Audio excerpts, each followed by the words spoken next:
धीरे धीरे समय बीतता जाता है, बीतता जाता है। एक दिन की बात है, अचानक नहा धो करके महाराज दशरथ जी अपने केसों को सुलझा रहे थे, ठीक कर रहे थे। सामने दर्पण लगा हुआ था, तो जो कंघी कर रहे थे अचानक कुछ बाल उनके ना कंघी में फंस गए और उसके बाद निकाल के सामने देखे तो बाल पक गए क्या? ऐसा नहीं है, पहले से पके हुए थे, लेकिन उस दिन उनका ध्यान अचानक बाल के पकने पर चला गया। दशरथ जी विचार कर रहे हैं कि अब मेरी उम्र अधिक हो चुकी है, श्रवण समीप भये सितु केसा, मनहु जरठपनु अस उपदेशा। वो कान के पास अब ध्यान से शीशे में देखते हैं तो ढेर सारे बाल पके पके नजर आते। कहते हैं हम बुढ़ापा आ गया है। दशरथ एक काम जल्दी से कर दो। क्या काम करो? नृप जुबराजू राम कहु देहु, जीवन जन्म लाहु कीन लेहु।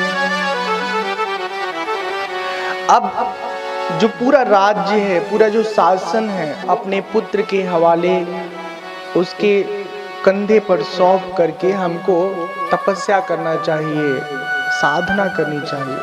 भारतीय जीवन शैली में 4 आश्रम की व्यवस्था बनाई गई है। पहला आश्रम है ब्रह्मचर्य आश्रम, दूसरा है गृहस्थ आश्रम, तीसरा है वानप्रस्थ आश्रम, चौथा है संन्यास आश्रम।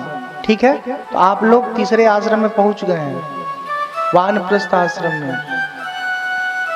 तो पहला आश्रम का काम क्या है? दिल दिमाग लगा के पढ़ाई लिखाई ठीक से कर लीजिए। पढ़ाई लिखाई ठीक से हो जाएगी तो जिंदगी में कुछ काबिलियत आ जाएगी। इधर उधर भीख नहीं मांगना पड़ेगा, इनसे उनसे दे दो, अल्लाह के नाम पे दे दो, बाबा दे दो। चाहे लड़की हो चाहे लड़का, लोग कान खोल के सुन लीजिए, अपना ढक्कन निकाल के कि मेहनत से पढ़ी लिखा लोगन कहते जिनकी जी पर चूली झोंकत रहबू लोगन। लड़का लोग तो बटले नहीं बा, वो लोग ताश खेली, लोग और क्या करी। तो अच्छे से पढ़ लिख लो। आजकल दुनिया भर का आपके पास अवसर है, सेना में जा सकती हो, सिपाही बन सकती हो, नर्स बन सकते हो, अकाउंटेंट बन सकते हो, और ऐसे बड़वन अगर ख्वाब है तो कुछ भी बन सकते हो। कई बार हमारी कमी इतनी होती है कि हम सपने ही बड़े नहीं देखते। छोट का सपना देखेंगे कि एक कमरा का घर हो, वो में हम अपनी जिंदगी जी लेंगे ठीक से। तो मेहनत से पढ़ाई लिखाई करिए। पहला आश्रम है ब्रह्मचर्य आश्रम, जिसमें छात्र को जी जान लगा के पढ़ाई करनी चाहिए। अपने गांव में देख लेना, जो लोग दिल लगा के पढ़े, पूरे रिश्तेदारी में भी देख लीजिएगा, वो आज कुछ लायक हैं। और जो नहीं पढ़े लिखे मटर गश्ती करते रहे, वो घर पे मेहरारू के कपारे पर बोझा बनल बाटे। तो पहला आश्रम है मेहनत से पढ़ाई आप कीजिए। दूसरा आश्रम है कि गृहस्थ जीवन में आइए, शादी विवाह करिए, ईश्वर कृपा से सबको संतान प्राप्त हो, और घर परिवार की जो जिम्मेदारी है उसका ठीक तरीके से निर्वाह करिए। अब जब सब कुछ हो गया, लड़के बड़े हो गए, नौकरी लाग गई, पढ़ी लिख लेने, अपने पैरे पे चले लगले, उनका बियाह हो गए, उनके लड़के हो गए, तो माई दादा का काम है कि घर के झमेला से अपने आप के निकाल के और चुपचाप भगवान के भजन में लग जा। आटा पिसाई कि नहीं पिसाई हमार काम नहीं है, जेके खाए बहु पिसावे। हाँ, जिंदगी भर अटवे पिसाई, जिंदगी भर रोटिए बनाई। कब तक? जब तू छोट रहा था तो के सब काम कैली, अब बड़ हो गई तब हमारी कुछ काम कर। तो गृहस्थ आश्रम से निकल करके व्यक्ति को तपस्वी की भांति अपने ही घर में, कहीं जंगल में जाने की जरूरत नहीं है, अपने घर में ही रहिए। और जब आपकी तपस्या का जो स्वभाव है, तपस्वी स्वभाव, जब वो सिद्ध हो जाए तो सब कुछ छोड़ करके संन्यास लेके पूरी तरह परमात्मा में लग जाइए, परमात्मा के अनुभव के लिए, परमात्मा के साक्षात्कार के। तो ये आश्रम व्यवस्था है। अब जो दशरथ जी हैं वो तीसरेपन में हैं, तीसरापन भी एक तरह से खत्म हो गया उनका, चौथापन मतलब सन्यास वाले समय में उनको लड़का हुआ था। चौथेपन पायो सुतचारी, विप्र वचन नहीं कहती बिचारी। जब विश्वामित्र जी आते हैं मांगने के लिए तो खुद संकेत देते कि हमको बहुत दिन बाद पुत्र सुख प्राप्त हुआ। तो कहते हैं अब बहुत दिन हो गया, अब राजा बना करके राम को हम मुक्त हो जाएंगे इस तमाम जिम्मेदारियों से। जाते हैं अपने गुरुदेव के पास, उनसे पूछते हैं कि हमारे मन में ये विचार है, आपकी क्या आज्ञा है। मुनि प्रसन्न लखि सहजा सनेहू, कहे हूँ नरेश रजाय सुदेहू। राजन राउर नाम जसु सब अभिमत दातार, फल अनुगामी महिपमनि मन अभिलाष तुम्हार। नाथ राम करियहि जुबराजू, कहिया कृपा करी करिया समाजू।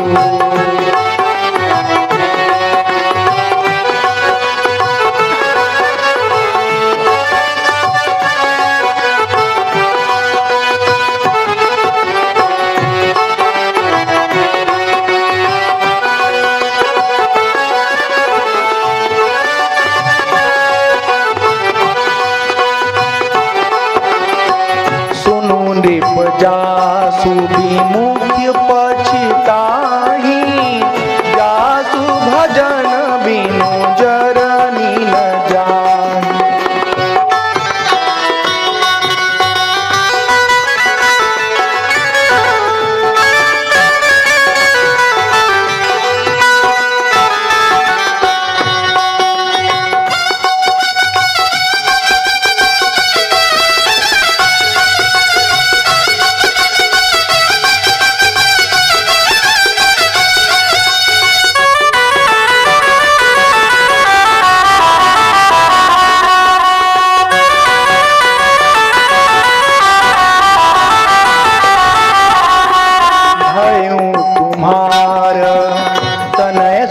स्वामी राम पुनीत प्रेम अनुगामी।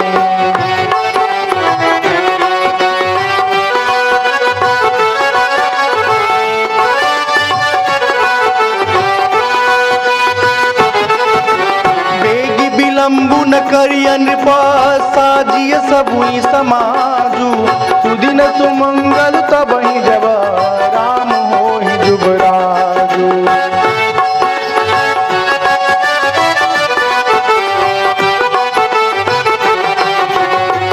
जय सिया राम जय जय सिया राम, जय सिया राम जय जय सिया राम।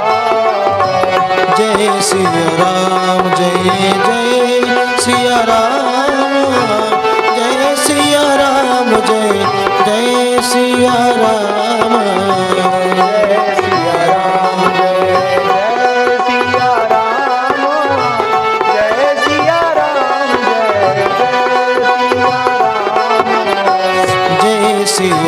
जय सिया राम जय सिया राम, जय सिया राम, जय जय सिया राम, जय जय सिया राम, जय जय सिया राम। वशिष्ठ जी कहते हैं, बहुत सुंदर बात कहते हैं, हे राजन, ये जो आपके पुत्र हैं ना, उनको राजा बनाने का जो विचार आपके हृदय में आया है, बहुत बहुत सुंदर विचार है, और उसको पूरा करने में विलंब मत कीजिए। जासु भजन बिनु जरनी न जाहि, सुनु रिपु जासु विमुख पछताहि। जिसके भजन के बिना हृदय का जलन कभी समाप्त नहीं होता, दुख कभी दूर नहीं होता। ऐसे प्रभु राम को आप राजा बनाएंगे, इससे बड़ी उपलब्धि क्या होगी अयोध्या के लिए। तनिक भी विलंब मत कीजिए। और उनको राजा बनाने के लिए ये मत सोचिए कि कौन सा ग्रह, कौन सा नक्षत्र कब अनुकूल है, कब प्रतिकूल है। जिस समय उनको आप राजा बनाएंगे, उसी समय सारा ग्रह नक्षत्र भगवान की सेवा के लिए अनुकूल हो जाएंगे। राजा दशरथ जी मंत्रियों को बुलाते हैं, विचार विमर्श करते हैं, गुरुदेव की आज्ञा को सबके सामने रखते हैं, उनके अनुमति को सबके सामने रखते हैं और पूरे नगर में ढिढोरा पिटवा देते हैं कि कल जो है राम जी का राज्याभिषेक होगा। नगर को लोग दुल्हन की तरह सजाना आरंभ कर देते हैं, संवारना आरंभ कर देते हैं।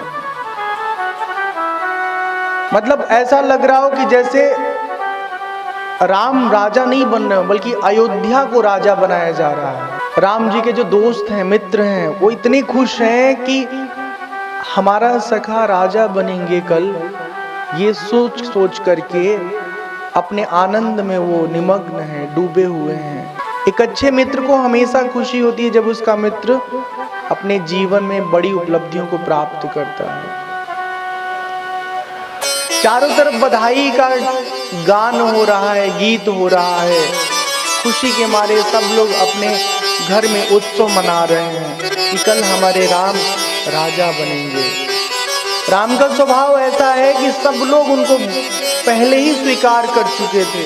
इधर भगवान श्री राम विचार करते हैं, जब इनको पता चलता है ना कि कल मेरा राज तिलक होगा, अयोध्या के नए राजा के रूप में हमें सिंहासन पर बैठाया जाएगा, तो मन ही मन विचार करते हैं, जनमेक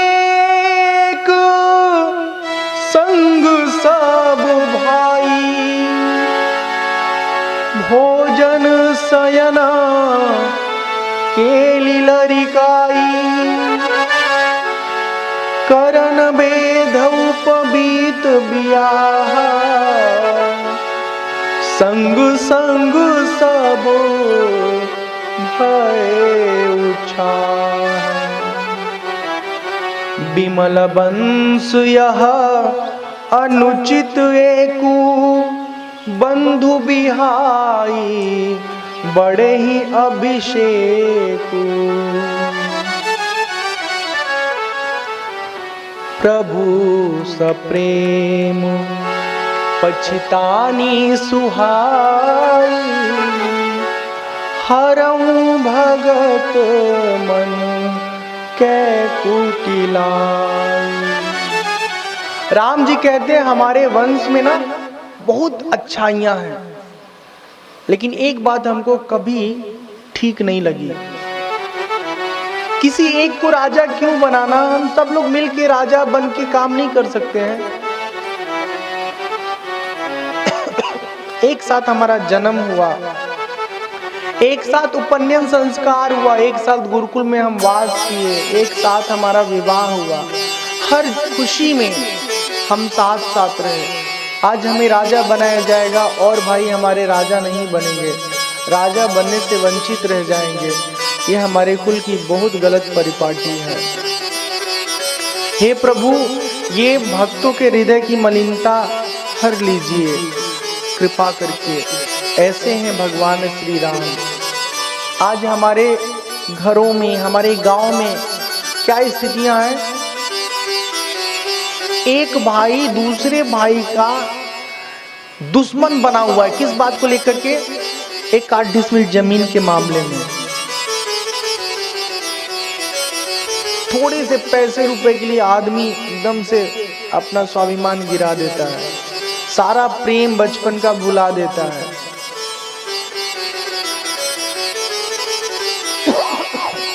राम जी का जो व्यक्तित्व है ना, उससे बहुत सीख मिलती है।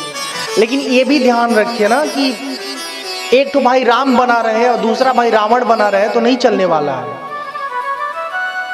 दोनों का राम लक्ष्मण भरत शत्रुघ्न जैसा बर्ताव होना जरूरी है। एक तो उदार बने रहे और दूसरा जो है उसका नाजायज फायदा उठाते रहे, ऐसे नहीं चलता रिश्ता नाता। हमेशा जब हृदय में दोनों के पवित्रता रहती है तभी जाकर के संबंध दीर्घ काल तक बने रहते हैं। तो हमें इस विषय पर विचार करना होगा। आज हमारे भीतर संस्कारों का जो ह्रास हो रहा है, जो जीवन मूल्य का पतन हो रहा है। देखो, लड़के न अपने माँ बाप की इज्जत करते हैं, न अपने गुरु की इज्जत करते हैं, न रिश्तेदारों की इज्जत करते हैं। पहले तो करते थे, पहले बहुत मान सम्मान देते थे। आज ऐसा क्यों हुआ? क्योंकि हमारा जो पालन पोषण करने का ढंग है वही खराब हो गया है।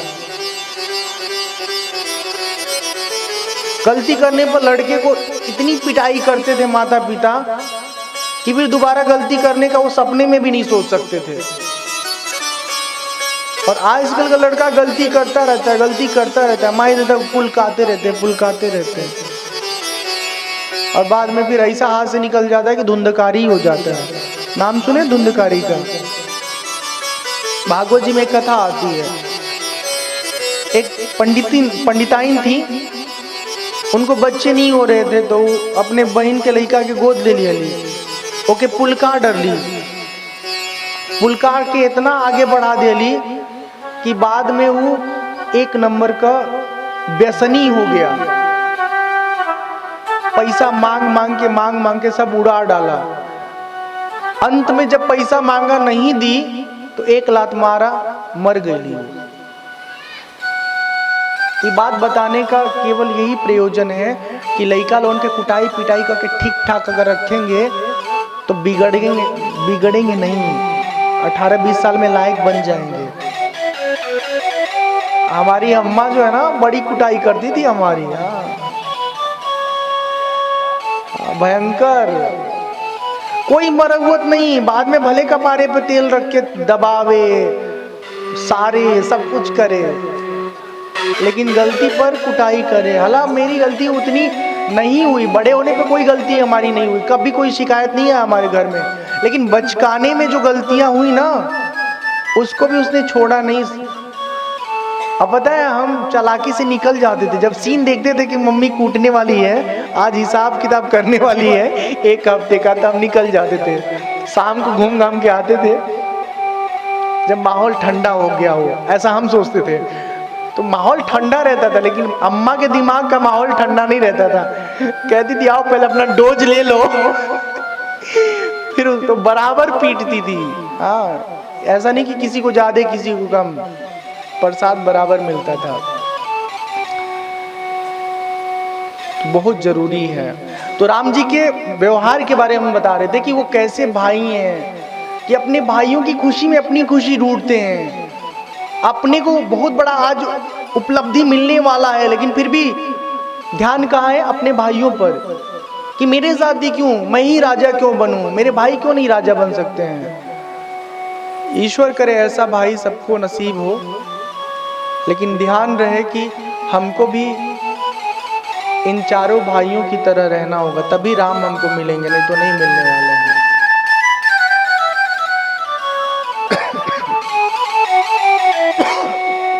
संध्या का बेला था। देवता लोग जब सुनी है, खबर मिली है कि राम जी को राजा बनाया जा रहा है, एकदम से पगला गए हैं, एकदम से परेशान हो गए, बेचैन हो गए। क्यों बेचैन हो गए हैं? उनको डर लगने लगा कि अगर राम जी राजा बन गए तो असुरों का वध कौन करेगा, कौन मारेगा। जल्दी जल्दी सब लोग मिल के जाते हैं सरस्वती जी के पास कि हे सरस्वती जी, आप ही कुछ करामात कर सकते हैं, किसी तरह ऐसा कुछ कार्यक्रम बनाइए कि राम जी का राज तिलक न हो पावे। सरस्वती जी कहती तुम लोग इतने नीच हो कि किसी के खुशी में तुमको अड़चन डालने का एक आदत पड़ा हुआ है। हम नहीं करने वाले ऐसा पाप काम। सब लोग गिड़गिड़ाते हैं कि आप विचार तो करिए, राम जी का राजा बन जाएंगे तो जंजाल, संसार के जंजाल में फंस जाएंगे, और जिस कर्म के लिए, जिस प्रयोजन के लिए उनका अवतार हुआ है उसे तो वो कर ही नहीं पाएंगे। तो ये कहीं ना कहीं राम जी का ही आप काम करिएगा। आप हम सबकी बात मान लीजिए। सबको दीन देख करके सरस्वती जी बात मान लेती हैं, ब्रह्मलोक से चलती हैं, अयोध्या के नभमंडल से खड़े होकर देखती हैं किसी का मन ऐसा दोष से भरा नहीं है जिसके मन को आधार बना के राम जी के राज्याभिषेक वाले कार्यक्रम को रोके। खाली एक ऐसी है मंथरा, जिसको कुबड़ भी है। तो वो आई है कहां से? कैकेयी के गांव से आई है। मतलब भरत जी की माता जी के गांव से, भरत जी के ननिहाल से आई है। उसके मन में हमेशा से एक ही बात घर करके रही कि हम जिक्र साथे आई हैं। कैकेयी से बहुत प्रेम करती थी मंथरा। उसके साथ कभी अन्याय नहीं होना चाहिए, उसके बच्चों के साथ कभी अन्याय नहीं होना चाहिए। उसको मालूम था कि राज परिवार का नियम है, जो बड़ा राजकुमार होता है उसी को राजा बनाया जाता है। और वो इतना प्रेम करती थी कैकेयी से, उसने प्रण कर लिया था कि राजा तो हम तुम्हारे ही लड़के को बनाएंगे, चाहे मुझे कुछ भी करना पड़े। उसके उस दोष मन को सरस्वती जी भाप लेती हैं, जान लेती हैं, और उसी के मन में प्रविष्ट होकर के, घुस करके उसकी बुद्धि फेर देती हैं। अब जब मंथरा की बुद्धि बदलती है तो सीधे कैकेयी के पास जाती है। संध्या का बेला है, लगती है समझाने, तुमको पता भी है? क्या पता है? अरे राम राम, तुमको नहीं मालूम है? दशरथ जी अपने बड़े लड़के को, मतलब राम को, कल राजा बनाने जा रहे हैं। और तुमको तो कुछ फर्क पड़ता नहीं। तुम्हारा लड़का ननिहाल में है, उसके साथ अच्छा हो बुरा हो तुम्हें क्या? तुम तो अपना आनंद ले रही हो। ये सब आनंद लेना खत्म हो जाएगा। अभी जो राज भोग रही हो, जैसे ही राजा राम बनेंगे वैसे ही तुम दासी की तरह रहोगी इसी घर में। ऊंच निवासुन नीच कर तूती, देख ही न सकहीं पराई विभूति। तुम्हारी हालत बहुत बुरी होने वाली है। पूत विदेश न सोच तुम्हारे, जानती हूं बस ना हूं हमारे। बार बार समझाती है, कौन? मंथरा, कि अभी भी संभल जाओ, किसी तरह अपने पुत्र को राजा बना लो, तुम्हारे हाथ में है। दशरथ जी उनको समझा बुझा करके भरत को राजा बना दो। कैकेयी कहती हैं, अरे तुम्हारी बुद्धि बड़ी नीच है, ऐसी उल्टी सीधी बात क्यों करती हो? हमारे लिए चाहे भरत हो, चाहे राम हो, चाहे लक्ष्मण हो, हम कभी भेद ही नहीं किए। हमारे लिए सब पुत्र एक समान है। और यहाँ की तो रीति है कि जो बड़ा पुत्र होता है वही राजा बनता है। तो इसमें गलत क्या हो रहा है? और ना भरत को परेशानी है, ना लक्ष्मण को परेशानी, ना शत्रुघ्न को परेशानी है। भाइयों में इतना प्रेम है। तुम कृपा करके इस तरह की अपनी जो मति है, इस तरह का अपना जो निकृष्ट विचार है, उसको त्याग दो मंथरा। मंथरा कहती है, हमारी बात समझ में नहीं आ रही ना, बाद में पछताओगी, रोगी। अपने चलतन आज लगी, अनभल का हुक कीन, केहि अग एक ही बार मोही, दय दुसह दुख दीन।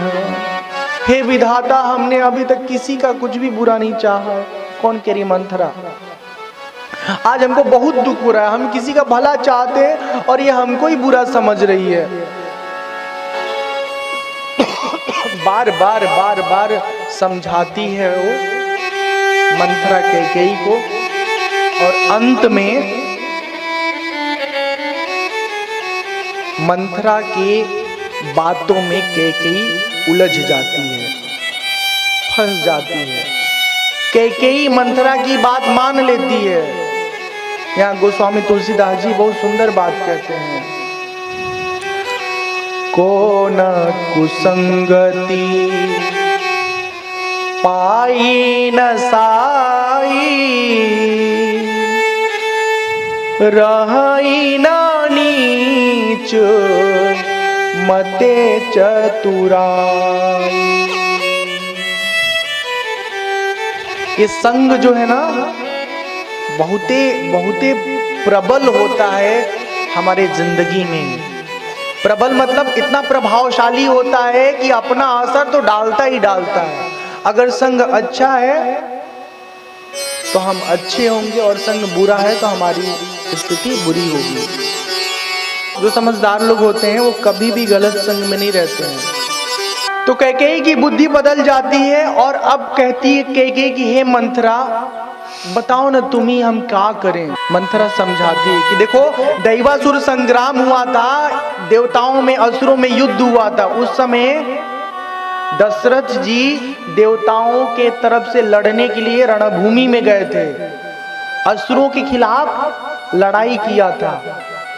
कैकेयी में एक खूबी थी कि ये अपने पति को बहुत प्रेम करती थी। जब युद्ध के भूमि में लड़ने जाते थे दशरथ जी, उस समय भी कैकेयी साथ नहीं छोड़ती थी। कहती थी वहीं हमहू मर जाए तुम्हारे संग, हमें कबूल बा, लेकिन आपसे अलग नहीं रह सकते। तो रणभूमि में भी चली जाती थी अपने पति का साथ निभाने। वहां क्या हुआ, लड़ाई चल रही थी, तब तक रथ का जो पहिया है ना, उसको लॉक करने के लिए, उसको बाहर न निकले रोकने के लिए एक उसमें किल्ली लगाते हैं। किल्ली टूट के गिर गया। जैसे ही कैकेयी की नजर पड़ी, कैकेयी ने अपने प्रयास से उसको पकड़ के रखा। युद्ध खत्म हुआ और जब पीछे मुड़ के देखे तो उनका हाथ लहूलुहान दिखा। बहुत खुश हुए राजा दशरथ जी, बोले कि 2 वर हम आपको दे रहे हैं, जब कभी जो कुछ चाहिए आप मांग लीजिएगा। तो मंथरा याद दिला रही है, क्योंकि मंथरा तो शुरू से साथ ही रह रही है, कि तुमको याद है दैवासुर संग्राम में राजा दशरथ जी प्रसन्न होकर तुमको 2 वर दिए थे। एक काम करो, एक वर जो पहला है ना, उससे भरत को राजगद्दी मांग लो, और दूसरा जो वर है ना, उससे राम को वनवास मांग लो। और ये सब कैसे करोगी? चुपचाप चली जाओ कोपभवन में, वहीं राजा जाएंगे तुमको मनाने के लिए, तुमसे हालचाल लेने के लिए। वहीं सब अपना जो कुछ चाहिए उनको बता देना। पहले के जमाने में घर के अंदर नहीं, घर के बाहर गुस्सा किया जाता था। एक अलग से गुस्सा वाला कमरा बना दिया गया था। जैसे राजा दशरथ जी का कोप भवन था, घर में कोई गुस्सा करता था तो उसके लिए यही सुझाव था कि तू जाके अपन वही घर में बैठल रह, और घर का जो बड़ा बुजुर्ग लोग हैं, जैसे तू आज झगड़ा भइल बा ओके वहीं भेजिए, वहीं सुलह करके वापस आइया। आजकल का हालत ही बा कि आदमी किचन में भी गुस्सा करता, सूतत का बेडवे पे भी गुस्सा हो जाता, और सड़क पे तो और ही भयंकर होता। ठीक है ना? अब पता चल नैहरे से जैसे निकल ली, टेम्पू में बैठ के मर्द से लड़ना शुरू कर दिया। जे कि नहीं जाने के वो जान गई। तो कोपभवन में कैकेयी चली गई। राजा दशरथ बहुत प्रसन्न थे, क्योंकि कल राम जी का राज्याभिषेक होने वाला था, और सबसे पहले ये समाचार कैकेयी को देना चाहते थे, क्योंकि वो भी बहुत स्नेह करते थे कैकेयी को। चारों तरफ खोजते हैं, कहीं देखते नहीं है, दिखाई ही नहीं देती कैकेयी कहीं। पता चला कि कैकेयी किसी बात को लेकर के नाराज है, और वो कोपभवन की तरफ जाते हुए दिखी हैं। दशरथ जी कोपभवन में जाते हैं और पूछते हैं, हे रानी, आप किस कारण से नाराज हैं? आज हम बहुत खुश हैं, एक बड़ी सूचना, बड़ा समाचार आपको देने के लिए हम खुद बहुत उतावले हैं। लेकिन सबसे पहले मैं चाहता हूं कि आपका जो मन है ना, इसके अंदर का दुख दूर हो जाए, तब हम खुशी का समाचार आपको सुनाएंगे। आपको क्या चाहिए? आज जो कुछ भी मांगेंगे सब कुछ हम देंगे। कैकेयी कहती है आप कुछ नहीं देते हैं, खाली नौटंकी करते हैं। कहते मांगो मांगो, आज तक दिए, 2 वर हमको देने के लिए कहे थे, कितने साल हो गए, कुछ नहीं दिया आपने, हमें आप पे कोई भरोसा नहीं है। दशरथ जी कहते एक बार मांग के तो देखो, हमको दोष क्यों दे रही हो? आज तक तुमने मांगा ही नहीं, तो हमारी क्या गलती?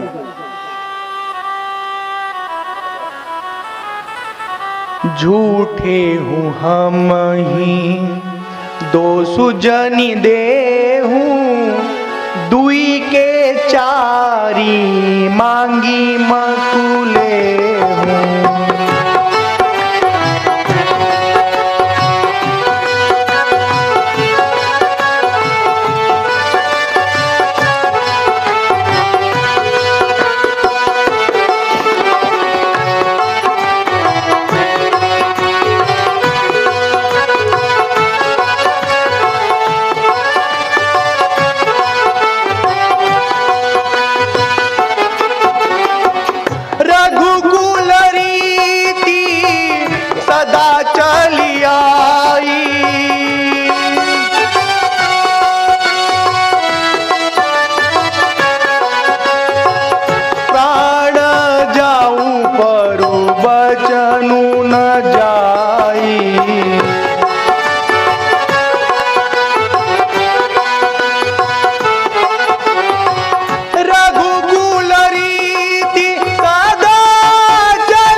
असत्य सम पातक पुंजा, गिरि सम होहि की कोटिक गुंजा।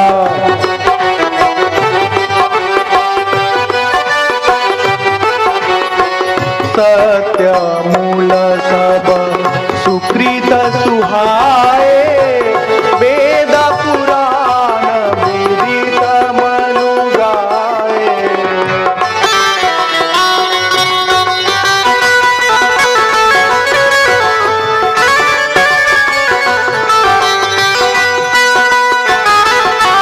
जय सिया राम, जय जय सिया राम, जय जय सिया राम, जय जय सिया राम।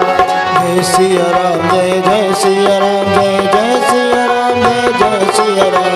जय सिया राम, जय जय सिया राम, जय सिया राम, जय जय सिया राम, जय सिया राम, जय जय सिया राम, जय सिया राम, जय जय सिया राम।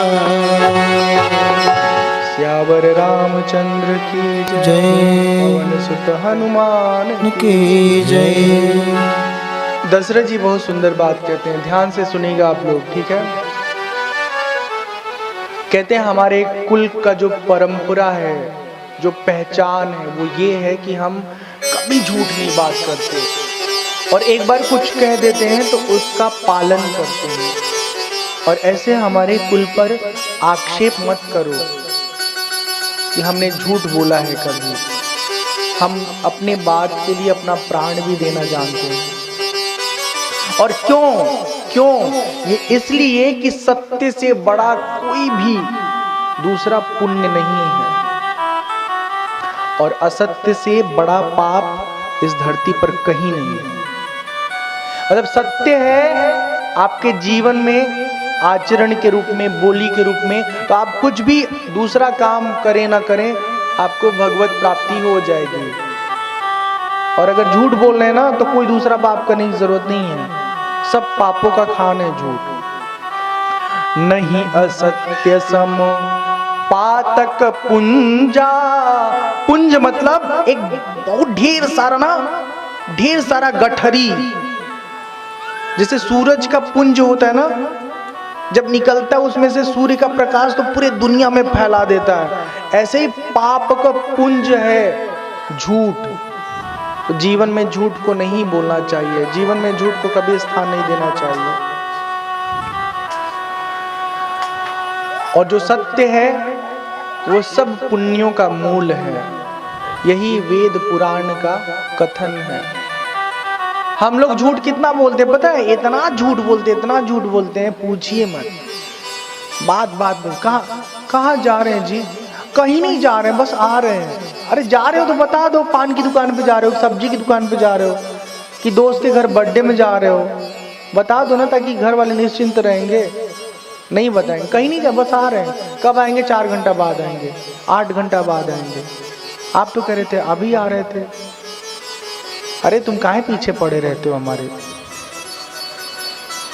तो आदमी का झूठ बोलने का ऐसा स्वभाव बन गया है ना, छोट बात में झूठ बोलता है। अब कितना झूठ बोलता है ये हमको नहीं मालूम है, ये सब बैठे लोग हैं, सबको मालूम है, हमको अपना मालूम है। आप लोग भी अपना अपना देखिएगा।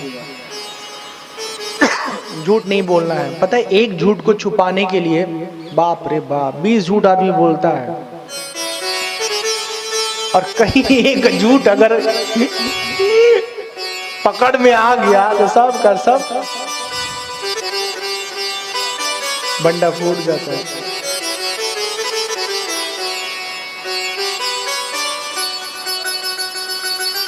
देखिए झूठ नहीं बोलिएगा ना तो कहीं कोई दुनिया में आपको किसी भी मामले में फंसा ही नहीं सकता। लेकिन अगर झूठ बोल दिए फिर तो आपको ऐसे बीमारी से गुजरना पड़ेगा कि जिसका इस संसार में कोई इलाज नहीं है। अब जैसे सबसे सेंसिटिव जो रिलेशन होला ना, जब संवेदनशील रिश्ता, वो होला मर्द मेहरारू का। सबके फोने में आजकल व्हाट्सएप चला था।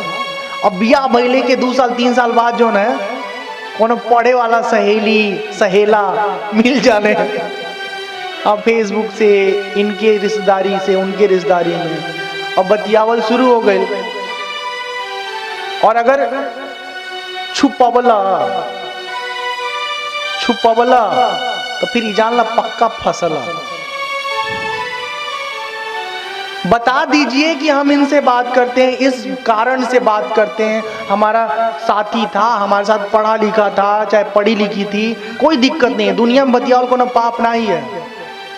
लेकिन वो अगर छुपा के बतियत का है, छुपावत वही है सबसे बड़ा पाप, तो आदमी फंस जाता है। तो इसलिए हम बता दिए हैं कि जिंदगी में जो सबसे समझदार लोग होते हैं अपने जीवन के किसी भी विषय वस्तु को अपने जीवन साथी से छुपाते नहीं हैं। खाली ओके पटा के रखा, फिर दुनिया में क्यों दुश्मन तुम्हार तैयारे नहीं हो पाई तो बर्बाद करे खातिर। अब सबसे बड़ी समस्या थी ना, मेहरारू के क्यों दिमाग फोड़ ही दे, ओके दिमाग में क्यों शक डाल दे कि तुहार मर्द क्यों के चक्कर में फसल बाटे। अब बताओ तुहार जियल नरक करेगी। आजकल तो ऐसा सीन बा कि जाके कोर्ट में केस कर दे तो अपने नैहरे बैठ के तुम्हार जितना सैलरी बाटे आधा जोन है लेके वही मौज करी, न तुम्हारे ये खाना बनाई, न तुम्हारे कपड़ा धुली, है कि नहीं है। अब कुछ नहीं कर सकेला सरकार, कहीं ठीक है तुमने गलती किया तो दे देते 50% उसको। इसलिए जो है कभी अपने गृहस्थ जीवन में झूठ का सहारा नहीं लेने का, कोई चीज छुपाना नहीं चाहिए। झूठ जो ना सब दुख का जड़ है।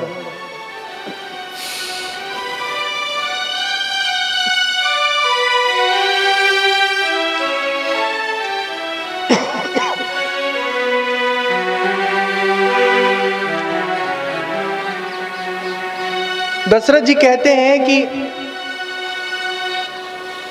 हे कैकेयी हमको दोष मत दो, ठीक है, हम ऐसे नहीं है जैसा तुम कह रही हो, तुमको जो चाहिए चुपचाप बोलो, अगर हम नहीं देंगे तब तुम हमको दोषी कहना।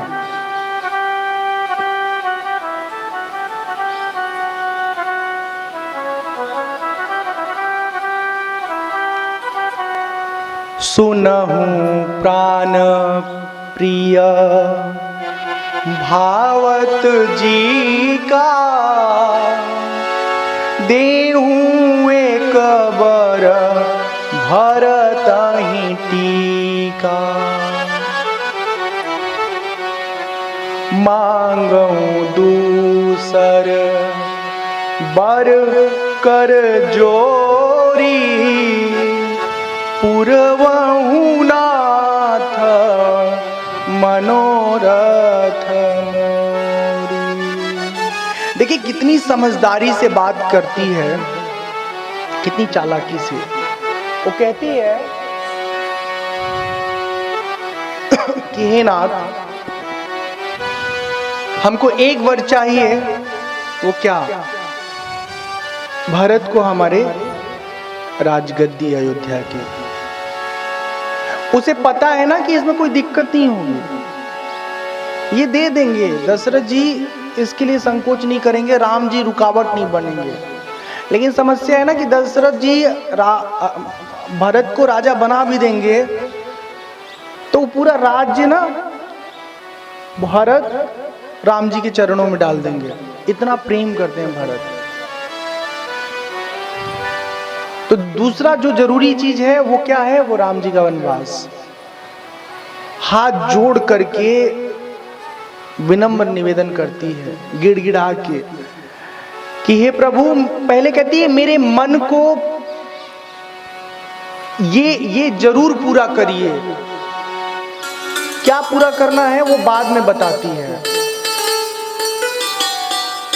दशरथ जी बहुत चिंतित होते हैं, बहुत परेशान होते हैं।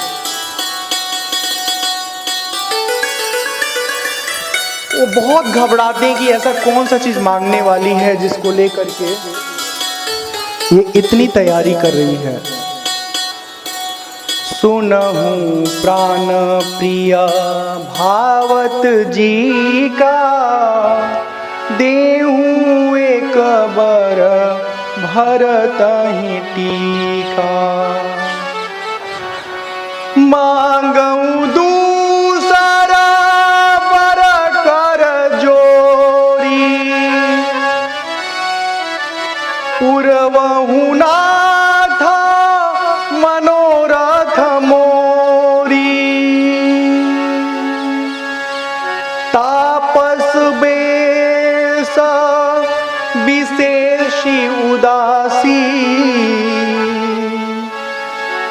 14 बरिस राम वनवासी।